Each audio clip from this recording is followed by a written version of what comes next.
Ohio State is exactly where it wants to be halfway through the season.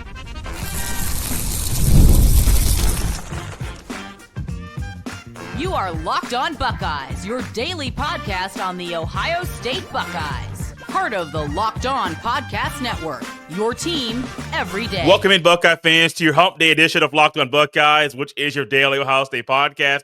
Part of the Locked On Podcast Network, your team every day. I'm your host, Jay Stevens, Veggie Sports Talk host, delivering passionate coverage about your Buckeyes. And during today's show, it is time for our mid-season assessment of the Ohio State Buckeyes. Honestly, guys, it's a little shocking that Ohio State has already played 6 games this season. The Buckeyes are undefeated. They are still the number one team in the land. And here to talk about the Buckeyes, what we have seen through 6 games, and assess them like only he can. It's my guy, Jeff Hunt, the host of the Jeff Needs Sports podcast. Jeff and I have been doing a show like this in some variety, I think 5 years in a row. I think this is our 5th season, Jeff, because I don't think I did it when I started hosting this show in 2020. That year was so wacky. I think we started in 2021 until now. And so Jeff has been around for different forms of a midseason assessment. We're not doing grades like we used to. We're just going to break down what Ohio State has done through 6 games. And Jeff, I was thinking about what to say about how Ohio State has played through 6 games and try to get one overarching theme. And as critical as we can be and as nitpicky as I can be after games, I don't have a reason to complain about where Ohio State currently sits. They're at the top of the Big Ten Conference. They're at the top of the country, and they are where they want to be. They have a shot to accomplish all of their goals, with the first one being beating Michigan. That's still on the table. But you can win the Big Ten title for the first time since 2020, and then also have a shot to win back-to-back national championships for the first time in school history. I can't complain about where Ohio State sits right now. No. And if anybody knows me, they know that even I have trouble coming up with nitpicks on this team. I do have them. I don't want anybody to think I don't. Particularly like there's times where, if anything, they're a little sluggish or fall asleep. But that's going to happen when you have a team this good and this talented. It's a weird mix of, number one team in the country, brand new starting quarterback, trying to bring them along, but also all this talent that you have out there and the expectations, but also the things that you want to accomplish. That it's crazy to say, it's crazy to say that somebody who had the greatest playoff run in playoff history last year still would really, really love to win the Big Ten and really, really, really needs to beat Michigan and all these things. It's almost like the Benjamin Button season for Ohio State, to where we're working backwards from the peak. But these are all true, and I think what everybody, whether it's fans like us, Jay, or whether it's the national media or everybody, realizes the potential to this team is not only realistic, but it's so possible. So everything's on the table. So it's one of these things, like, it's not just a don't screw this up team, but it's also like, what's the next gear? What's the next level to this team? Because we all see that there is infinite, it's really could be as good as they want to be, or, it's a unique mix. It's really the closest thing that we saw with like the Saban Alabama teams, to where you're like, oh, here we go again. It's going to be better this year. They got to, and all these things. So it's a clash of optimism and expectations. Are you comfortable with the current gear that Ohio State is playing at right now? No. I know I would be if I knew that was their intent. If Ryan Day would tell me, no, this is how we're going to play the season. We are going to grind teams, to a pulp. We trust our defense beyond the shadow of a doubt. We are not worried about, we're not worried about needing a 35-point lead, and we're not worried about needing to score 50 points. If I knew that, I would feel better. And I think a lot of that is the case. We talked a little before the show. It concerns me a little bit, because we brag every summer about the talent on the team. And then now it's another season to where it's really top heavy as far as usage, at receiver. Done a good job with the running back. Can't complain about that, even though I do have some qualms with the running game. But no, I do think that there is they're just in kind of 4-wheel drive mode, kind of plowing people. And that's great. There's going to be a time to where you're going to make a mistake, or a team is going to surprise one side kick it. You're going to get down 14-0 to a team you should beat. Are you ready to, flip that switch and score 27 unanswered points like they did last year in the playoffs, like we saw them do? We just haven't saw it. I'm not saying they can't. I'm just saying we haven't seen it, and so it makes me a little edgy. Sorry. Their pace that they're currently playing at right now, to me, sometimes it causes more issues than the team needs to have right now. And it's not just, oh, well, you're taking more time off the play clock, and so you're going to have the larger time of possession, which lowers the amount of possessions you're going to have, which means you're going to score less points. Like, I'm not talking about that. I think it showed up in the Illinois game where even on the punt team, you had 2 times where there were 2 delay of game penalties called. And I think that's just a mindset where offensively, you're moving pretty slow when you don't need to move slow.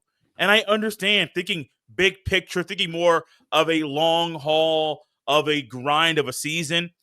But the difference between last year's team and this year's team, that was a veteran team that already knew. They had a switch that nobody had seen but the guys in practice, and they know how to turn it on in the game.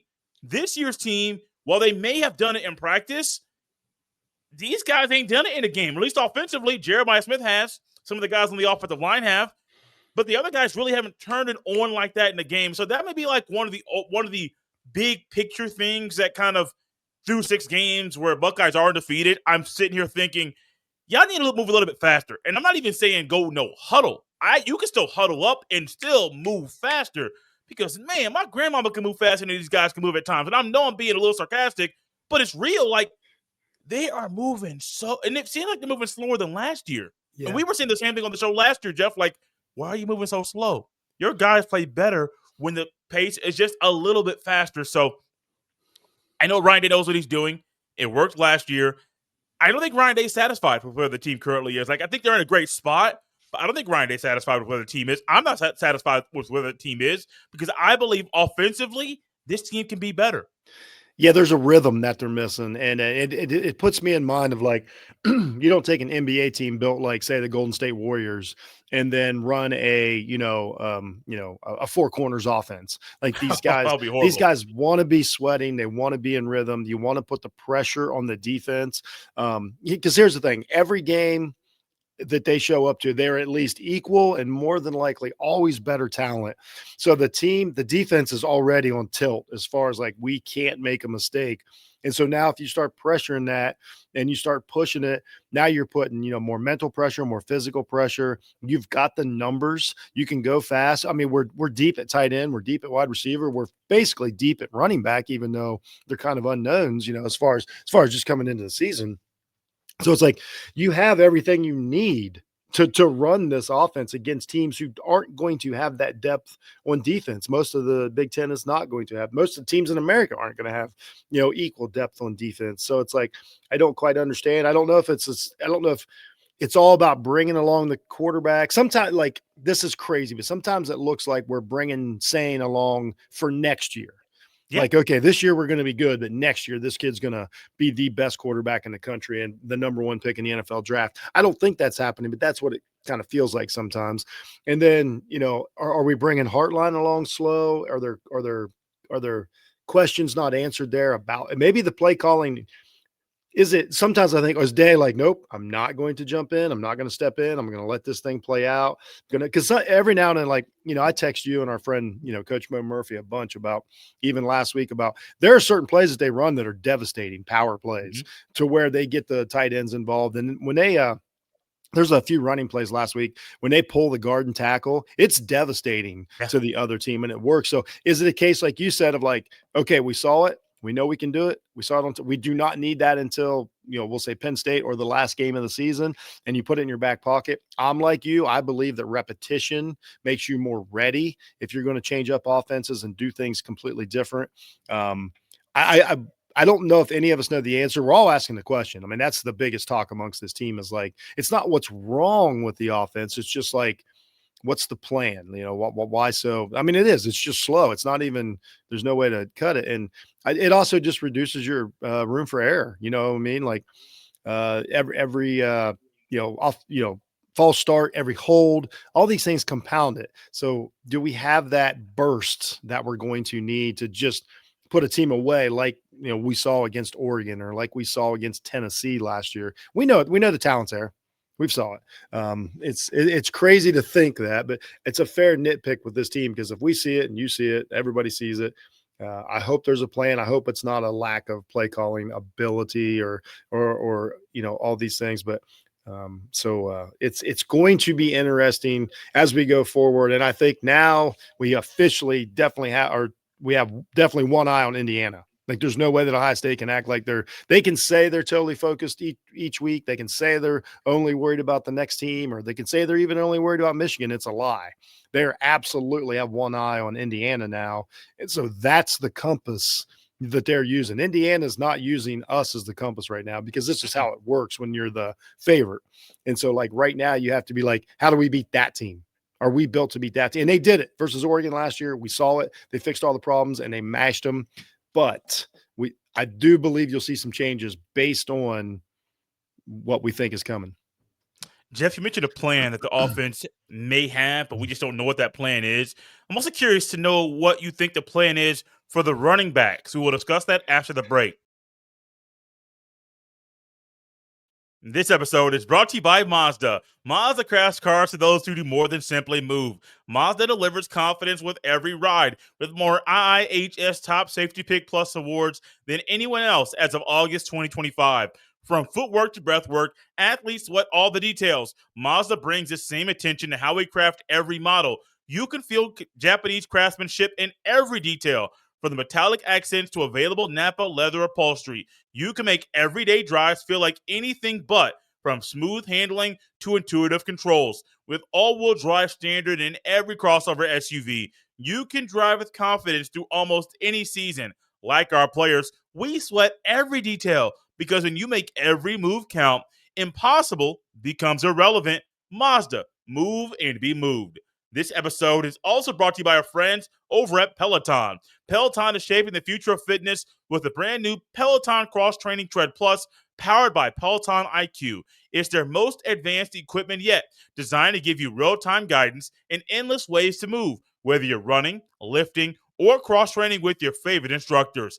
This is training reimagined. Peloton is built for breakthroughs, with tools to help you plan, stay motivated, and reach peak performance. I love how the Peloton IQ system offers real-time strength coaching. It actually tracks your reps, suggests the right weights, and corrects your form, making every rep safer and smarter. The swivel screen is a game changer. You can go from running on the Tread Plus to strength training without missing a beat. So let yourself run, lift, flex, and push forward. Explore the new Peloton Cross Training Tread Plus today at onepeloton.com. So, Jeff, the more I think about Ohio State's three-back system, the more frustrated I get. And it's not because these guys aren't talented. I think all three of them, Jackson, Donaldson, and Peoples, I think all of them are good backs. And I think two of the three can be lead backs for a team in the future. Jackson being this year, I think he should be the lead back. I think sometimes there's certain play calls that fit certain running backs better than others. I view Bo Jackson as a true lead back, not a halfback with the fullback. He can work that well, but I view as him, give him a single back set straight behind the quarterback, put Sand under center, and let him rock. If you want to do some counter stuff and things like that, let him rock. I think Donaldson's more of your H-back, fullback combo. Get him a guy in front of him, let him get some momentum. I think Peoples is pretty good coming out of shotgun sets and being more of a zone-type runner. I don't know if the team knows how they want to use these three guys, and we're through 6 games. I may sound frustrated, and it's only because the standard is high at Ohio State. It's not what Henderson and Judkins did last year. Dobbins did great things. Trey Sermon did great things, and he was at Ohio State for 1 year, and he was a transfer. You got Mike Weber and Ezekiel Elliott and B.D. Wells and Eddie George and all these great backs at Ohio State. I think Jackson could be one of them. But sometimes I wonder if the team is trying to still experiment with what the right role is, right play calls are for him, or if this is just what they want to continue to do. Yeah, and we've got the map for this. We've got the Weber Dobbins year, which was one of maybe the greatest running back year Ohio State's ever had as far as a duo. We know what to do. Like Donaldson and Jackson are absolutely Weber and Dobbins all over again as far as skill set and what they can do and plays you can call. So like we know the outline and we know that Ryan Day can do this. It doesn't quite make sense. I love what what they did with Donaldson, versus Illinois. He was clearly, Jackson, had the touchdown, too, whatever, and he's talented. But that was more just like talent. But what they did with Donaldson was great. But then sometimes, Jay, it just creeps into my head. I'm like, it feels like every week, I don't even want to say it, but it just reminds me of last year, how it went. It feels like we're playing that team up north every week, and that we're trying to are we trying to be them or are we trying to beat them? And I'm like, it feels like they can't decide. And I don't like the blend between passing game and running game, because we talked about it in our text thread. The teams know Illinois did not hesitate when they were in run sets, and they were right almost all the time. And then when they're in passing sets, of course, you got to be so fearful of what we have on the outside. But then, like you said, what back blends with that? I like what Jackson does. I think Jackson seems like a kid who needs a lot of touches. And I know that they're like, hey, this might be a 15, 16 game season. We understand that you can do it for a game, but we need you in November. I know that that's how they're playing the running back position, but running backs like to play. They need to play. Last year, those two old dudes didn't care. They were like, would get us to the playoffs. They still had great seasons, but they used them perfectly. I think that we need to get back to some of the stuff that we did with Henderson in the passing game last year. I think we need to get Jackson involved with some of that, and Peoples, too, with some explosion, some speed. Donaldson is obviously locked in as a goal line threat, but what I don't like about that is the other team knows that also. I don't know if it's a thing of just like trying to keep them all fresh for the long run. If it's a thing of trying to figure out who is number one. They all seem like good guys and good players, and there doesn't seem to be a problem when they're in. None of them have, I'll just say, error problems. I don't want to say the F word. You know what I mean? None of them, they're holding on to the ball. You see what Donaldson did after Jackson got chastised for sticking out the ball in second down at the goal line 2 weeks ago. You saw Donaldson go over and say, nope. And even though he didn't score a touchdown, an inch away, he did the right thing. So they're obviously coachable. I think it does come down to a heartline thing and what they want to do. Then again, you have an offensive line that is one of the best pass protecting offensive lines in college football, but you also want them to be road graders. It's just like when you have the talent I know it sounds like a bad problem to have, but when you have the talent that all these players do, you're trying to get the most out of it, but you only have so many plays in the game, what's that go back to? Maybe let's speed things up and run 30% more plays and get these guys moving and find out, what they're made of. I think that probably the answer is just reps. Maybe Day's going to be right. Maybe it's not going to matter. And maybe they're going to be able to, flip the switch in the playoffs and turn it on. But it's only frustrating because of potential. Again, you're correct. And that potential is there. The potential's been there for the defense, man. And I think everybody coming into the season, we were all wondering what the defense is going to look like. Not because of old Matt Patricia coming in. You had to replace 8 starters. You knew Arvo Reese played pretty good last year. You didn't know he was going to be a monster this year. At least, I didn't. I didn't know he was going to be a monster like this year. I had no idea. Matthews Jr. stepping up and playing big, even playing some nickel this past weekend and thinking, well, if you want to put a guy at the nickel back that's a guy can also play outside, that's a wrinkle that no team in the country has an answer for. I don't care what team you are. You don't have an answer for a cover corner like that playing the nickel. Reminded me of 2019, Jeff, when Ohio State literally had the best corners that I think we've seen at Ohio State in the past 10 years. Maybe I could be wrong. Forgive me if I am. But those dudes were good, man. But this defense under Patricia's leadership has been fun to watch. Because, Jeff, every single week from the Arch Manning to the Ohio quarterback, who was pretty shifty and a dual threat guy, to Luke Altmaier, they have weapons for whatever you throw their way. No, it's amazing. Now the defense is a whole different conversation. You talk about using your talent in the right way, getting young players in the right position.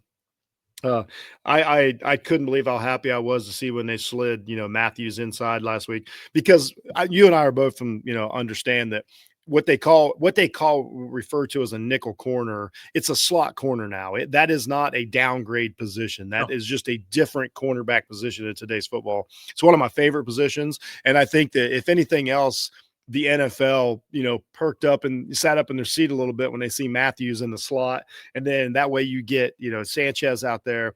Igmanosin, I love the guy. I know it frustrates people sometimes the way he plays, and he's grabby, but also he's physical. He's a fighter. He's not scared of anything. He's really having a good season as much as, the plays frustrate you. So when you have that, when you have a set of defensive backs like this, they're rangy, they're smart, they're long, but they're tough and ready to tackle. And you touched on it. The biggest difference is open field tackling.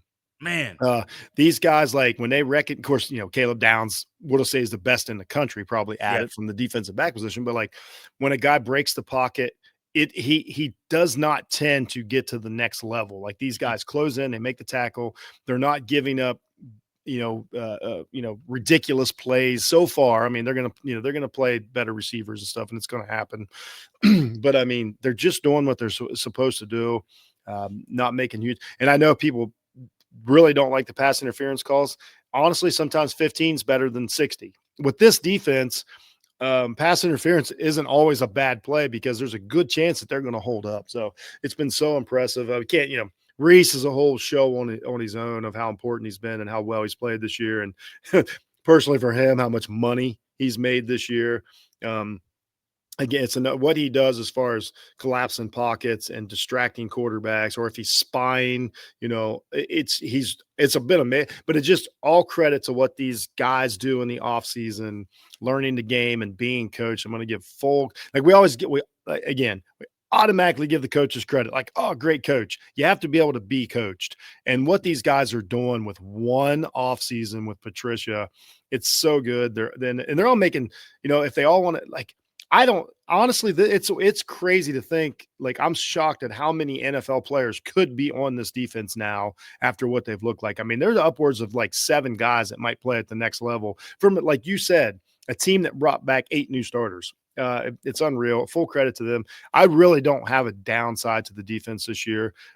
If you want to say there's not we're still getting the tackles for losses and the sacks and everything. We don't have a Chase Young again. Most teams don't. I mean, that's always going to be the standard, a Bosa, a Young, but that position just isn't there. So that's it. If you want to nitpick, like, yes, we don't have a dynamic edge rusher, a dynamic one, not we're not getting the job done, but these are tiny nitpicks. This defense is awesome. And it's going to hold up. This defense is going to translate anywhere, anytime. So that's a huge advantage for Ohio State. We haven't had probably since 19, really, a defense that we could just really be like, now we're going to be fine no matter what.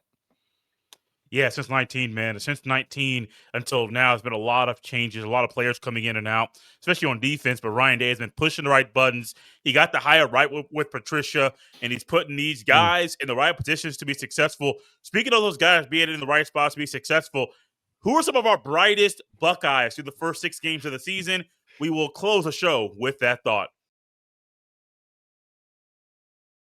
This episode is brought to you by Wayfair. The holidays are going to be here before you know it, which is exciting, but getting your home ready for guests and celebrations can feel like a lot. Wayfair has everything you need to get your home holiday ready, from Christmas trees and wreaths to bedding, cookware, and outdoor inflatables. It's your one-stop shop for every room in the house. Wayfair makes it easy to personalize your home for the holidays with a huge selection for every style and budget. And with free and easy delivery, even on the big stuff, you can get everything you need without the hassle of huge delivery fees. I recently ordered some new holiday decor from Wayfair, and it completely transformed my living room. The wreaths and throw pillows instantly made the space feel warm and festive. I love how easy it was to find pieces that fit my style and budget. Everything was in one place, and checkout was a breeze. Now, instead of stressing about getting the house ready, you can actually enjoy the holidays with friends and family. Get organized, refreshed, and ready for the holidays for way less. Head to wayfair.com right now to shop for all things home. That's WAYFAIR.com. Wayfair, every style, every home. This episode is also brought to you by our friends over at SupplyHouse. When the opening whistle blows on a new repair, get your crew moving forward with SupplyHouse. Order today and see parts on your doorstep tomorrow. Over 280,000 plumbing HVAC, and electrical items from the most trusted brands in the business. Their real-time inventory and honest lead times keep you from punting projects, while their industry-leading customer service always has your blind side covered. Need parts for a project? SupplyHouse has next-day delivery. Talk about a game changer. The part finder tools and 3D schematics can save you hours on jobs where every detail matters. Their Trademaster perks, like priority shipping and dedicated support, make the whole process smoother. Join the free Trademaster program today and score serious perks like priority shipping, lower prices, and a dedicated support line. Visit supplyhouse.com to sign up for free and use promo code SHCollege5 for 5% off your first order. That's supplyhouse.com. Real people, real service.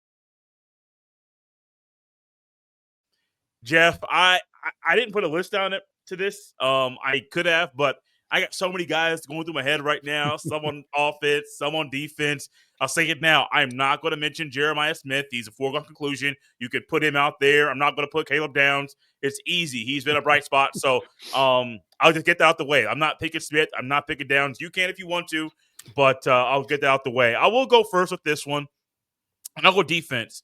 If we have time, we'll do offense here in a second, or whatever one side of the ball you want. Caden Curry, to me, has been the brightest of Buckeyes. I'll just check that one off, Jay. I'll just check that one off. I saw a video today where he was doing a tunnel talk, maybe, where just some promotion, I think with State Farm, walking through the tunnel in Ohio Stadium. And he mentioned something about Nick Bosa being like one of those former Buckeyes. And I forget if it was like his favorite former Buckeye or someone that he admired. I'm not sure, but he's not a Bosa brother. Like, he's not that player. But if he's has traits of a Nick Bosa, I can see that. His ability at 6'3", 260 to play outside in a 4-man front, to play outside in a 3-man front, to play nose, to play any spot across the defensive line, as well to play in a 2-point stance, and to always be in the right position, to have the right pad level, to have the right pop when his hands hit your shoulder pads, to have the tenacity and relentless pursuit every single play. Jeff, you know, I watched a kid play in high school multiple years, so I know what I knew what Ohio State was getting. He's better than I may have been able to project, because I didn't know what Mickey Mariotti and the Ohio State nutrition program was going to do to him, and how his fuel and his fight to get to the quarterback was going to be stronger than ever. This young man has been a bright Buckeye, and if I was handing out Buckeye leads right now, I would give him 20, because he deserves every one. Yeah, just to pile it on with him, obviously he was on my list. I love, like, when you describe me as a Bosa, something that they have in common, so handsy. He gets his hands out and uses them, bothers the quarterback, and you know, can swat at balls and all these things, and the way he gets around. I mean, he's been fantastic. He's probably you know, been the most surprising as far as like what I thought he could be to what he's been. And you're right. So consistent. We can just throw it out there. Great motor. They love to say that about defensive linemen, but if anybody's ever just, you know, he reminds me, you know, puts me in mind of like, you got guys like, Cooper, who is now a star for Denver. Remind a little bit of a Ryan Kerrigan type, as far as like, man, this guy bothers us. He just bothers at every play. It's not like like I said, it's not like Chase Young. It's not Lawrence Taylor coming around the edge. It's just everything you need him to do, and he's a constant bother, and he's on the field a lot, which is awesome for a defensive lineman. So yeah, great pick. I'm going to throw out there. We talked a little bit about Reese. I mean, that's an obvious one. So I'm going to go ahead and say Matthews Jr. I think he took the next step. You know, we saw the potential. We talk about these guys, but then now you come into this year, the different ways that he can cover. We already talked about, he moved into the slot. He can cover from there. He's physical. He's tough. You know, he seems to be always aware of his environment, which is huge. I like his positioning. All these guys seem to be really like, how many times we scream at the TV, just turn and look at the ball, and they won't. These guys all turn and fight for the ball. And so you're going to reduce your pass interferences and all these things that he's done. And he allows Downs to do that much more when you have a guy that can do that. So it's like, I knew what we were getting from Iggy, Matthews taking that next step has been fantastic. And, now he's got, the younger guys underneath of him to kind of follow in. So like it allows you to do so much on a defense when you don't have liabilities. And I think Matthews really filled a hole. And, not to pick on the guy, but several years ago, we talked about Sean Wade didn't take that step when they moved him when he moved outside that year. And it was a bit of a liability for the entire season. No offense, Sean. I'm just football analyst here. Matthews didn't do that. He stepped up and is like, I got you. And you're like, oh my gosh, here we go. Yeah, I think Matthews Jr., I've been so impressed with his maturity over this year and what it's helped. Jeff, let's move over to the offensive side of the ball and close up shop here. Let's give one each before we're done today. Offensively, I want to know on the offensive line, and it would have been easy to pick the left tackle, Austin Serveld, who's been phenomenal. But I have fallen into a trap of watching Luke Montgomery, number 51, over and over and over. And I knew he was going to be a guy that you could rely on based off how he played last year. I mean, in the playoff, I know you still rotated him. You could have kept him on the field and he would have been just fine. But you get him in the playoff push, thrust into the starting lineup due to injuries, and he showed a way to figure everything out on the fly. And then you give him literally a full offseason from spring ball to summer to training camp. And now through 6 games, you talk about a guy who's making himself a lot of money right now. Luke Montgomery is that guy. The Buckeyes offensive line, I don't think they have any guy that's out of eligibility at the end of the year. But I can see 3 of these guys going to the NFL and being just fine, making millions of dollars at the next level. And Luke Montgomery is a guy, his athleticism shows up all the time. But with him and Hinsman, with those double teams, the center guard combination, yes. Bro, they get to the second, they hit the D tackle. He's like, what's going on? What hit me? Then he gets to the second level so quickly. It's like, wow, these guys look like pros, and they look like what Ohio State offensive linemen are supposed to look like. You mentioned the pass pro for the entire unit earlier. I'm not going to double up. I'll just mention him. His pass pro is phenomenal. You can just line up. If you need him to pull to cover your backside, he can do that too.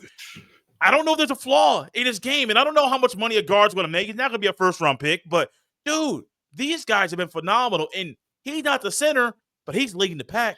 Yeah, and he's who I was referring to when I was – he jumped off the page of the Illinois game when they let that offense, go big and get moving. Fantastic. And also, like, I just wanted to pick the whole offensive line, but when they do pull like guard and tackle, it is perfect sequence. It's perfect timing. Again, coaching, off-season work.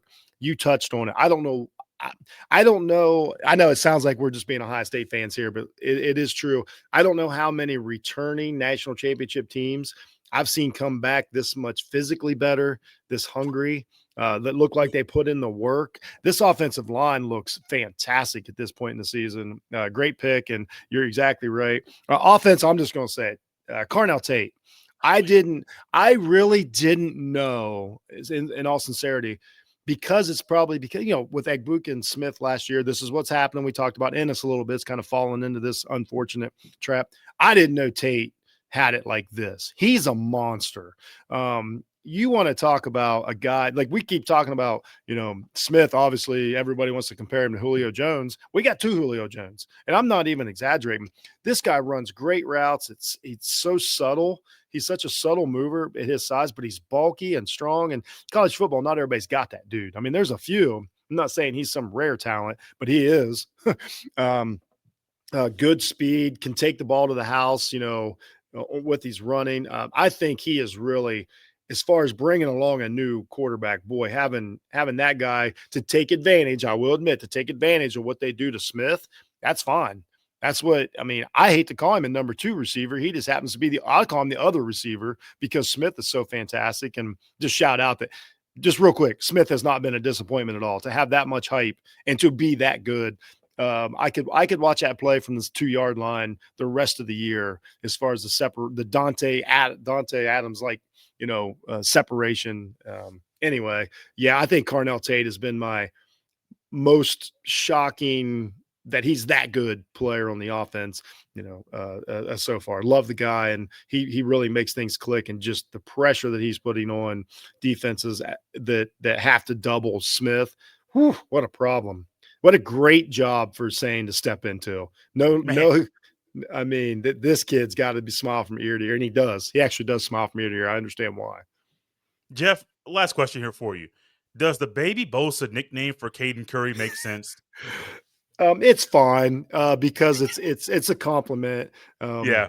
That's what it is. I don't know if I'm calling Nat Man baby under any circumstances. He reminds me, but I will say it. The truth is, though, when the Bosas were at their top there, they were dogs and they did play hard. Joey, historically, one of the most important players in history. Nick had a shortened season, but the best player on the field when he was on the field. So I know it's not meant as an insult, so I'll say it's fine, but I think that he might just be his own thing at this point, the way he plays. But yeah, I don't like putting baby in front of anybody that big. No, not at all. That's my guy, Jeff Hunt, the host of the Japanese Sports Podcast. You'll hear him on this show possibly weekly, depending on the schedules line up and things like that. Follow him on Twitter or X at jhunt006. Follow me on the same platform at jsteven07. Buckeye fans, we're up out here on a Wednesday. We'll see you next time.